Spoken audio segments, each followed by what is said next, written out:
안녕하세요. 광화문 이코실 강상규 소장입니다. 오늘은 비가 오나 눈이 오나 바람이 부나 가족을 위해 자신의 삶을 희생해온 한국의 여성들에 대해 이 얘기를 나눠볼까 합니다. 사실 한국에서 태어난 여성들은 아주 먼 옛날부터 아내와 엄마 그리고 며느리 역을 바쁘게 오가며 1인 3역의 슈퍼맘이 되어야 했습니다. 그런데 현대 사회에 와서는 직장인 역할까지 추가되어 절대 쓰러지지 않는 강청 체력의 어벤져스가 되기를 끊임없이 요구받는 처지에 이르렀지요. 혹시 영화 82년생 김지영을 보셨나요? 이 영화는 현대 한국 사회를 사는 여성들이 짊어진 삶의 무게를 잘 그려내고 있습니다. 한마디로 한국 여성들의 뼈 때리는 현실을 적나라하게 보여주는 영화입니다. 이런 이유로 최근에는 결혼한 딸이 아이를 낳으려고 할 때 오히려 친정엄마가 반대하는 새로운 현상이 나타나고 있습니다. 제 지인인 70대 초반의 A씨는 직장에 다니는 결혼한 딸이 둘째 아이를 가지려고 하자 강력하게 뜯어 말렸다고 하는데요. 둘째 손자까지 돌봐줄 힘도 없을 뿐더러 자신의 딸이 아이 둘을 낳고 1인 4역을 감당하며 고생스럽게 사는 게 싫었기 때문이랍니다. 결국 그 딸은 둘째 아이 낳는 걸 포기했고요.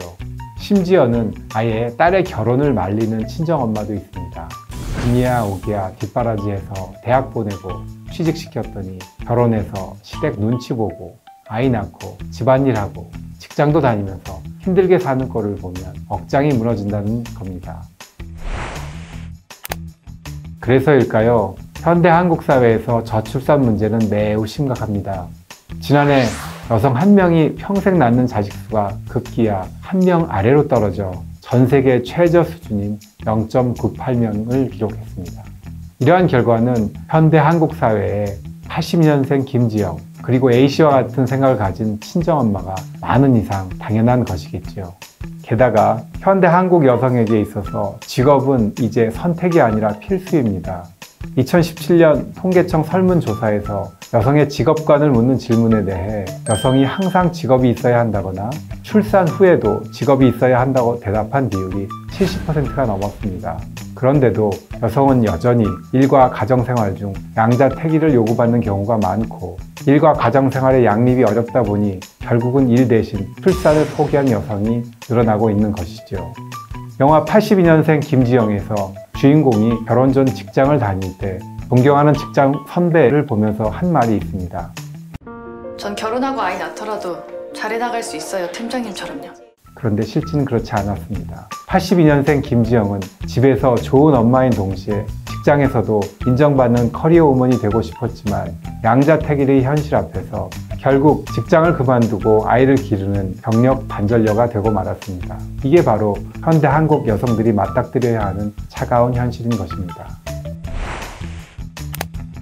만약 정부의 출산 대책이 일과 가정생활의 양립이 애초부터 고민거리가 되지 않도록 하는데 초점을 두었더라면 지금처럼 세계 최저 수준의 출산율까지 떨어지지는 않았을 겁니다. 결국 역대 정부가 지난 10년간 저출산 대책으로 150조 원이 넘는 예산을 쏟아부었지만 출산율은 계속 하락하고 그 많은 출산 장려 정책이 아무런 효과를 내지 못했던 이유는 정부의 출산율 제고 대책이 핀트가 빗나간 그저 보편적 복지 정책에 가까웠던 탓입니다. 물론 현대 한국 사회의 저출산 문제는 자식을 한 명만 낳기 때문에 생기는 문제가 큽니다. 기혼 여성 중 처음에는 아이를 둘까지 낳고 싶은 마음이 있었지만 첫째를 낳아 기르다 보니 너무 힘들어서 둘째는 포기하는 경우가 적지 않죠. 아이를 낳아 기르는 건 동서고금을 불문하고 힘든 일이지만 유독 현대 한국 사회에서 더 힘들어진 이유는 뭘까요? 이에 대해 흥미로운 연구 결과가 있습니다. 매티아스 도프케 미국 노스웨스턴 대학 경제학 교수와 파비안 킨더만 독일 레겐스부르크 대학 경제학 교수는 최근 발표한 아기를 둘러싼 협상이란 제목의 논문에서 여성의 독박 육아 문제를 지적했는데요. 출산율이 낮은 유럽 국가들에서 공통적으로 남성이 육아를 분담하는 비율이 낮고 여성이 육아를 전담하는 독박 육아 현상을 발견한 것입니다. 그리고 독박 육아 현상이 존재하는 국가에서는 여성이 재출산을 거부할 확률이 높았고요. 이 경우 설령 정부가 육아 보조금을 지급하더라도 출산율을 높이기 어렵다는 것이 이 논문의 결론입니다. 여성의 독박 육아 문제는 우리나라에서도 마찬가지죠. 전통적으로 그랬고 현대 사회에 와서 육아를 도와주는 남성이 많이 늘었다고 해도 여성의 육아 부담은 거의 그대로입니다. 결론적으로 현대 한국 사회에서 저출산 문제를 해결하려면 무엇보다 82년생 김지영들이 1인 4역을 감당하며 사는 게 힘들지 않고 일과 가정생활의 양립이 고민거리가 되지 않아야 하며 또 독박 육아가 없어야 하고 둘째, 셋째 아이에 대한 지원이 강화되는 게 선행되어야 합니다. 이런 조건들이 충족되지 않는 한 정부가 아무리 육아 보조금을 지급한다 하더라도 출산율을 올리지 못한다는 말입니다. 그런데 이런 선결 조건들이 쉽게 충족될 수 있을까요? 영화 82년생 김지영을 보고 나니 현대 한국 사회가 그렇게 빨리 변할 것 같지 않다는 씁쓸한 생각이 들었습니다. 영화를 보신 여러분은 어떠신가요? 결론적으로 우리나라의 저출산 문제는 쉽사리 해결되기 어려워 보입니다. 이상 광화문 이코실 강상기 소장이었습니다.